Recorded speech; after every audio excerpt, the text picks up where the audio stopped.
कमलायतलोचन लोकपते विजयी भव वेङ्कटशैलपते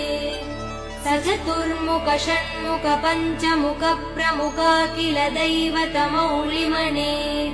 शरणागत वत्सल सारनिधे परिपालय मां वृषशैलपते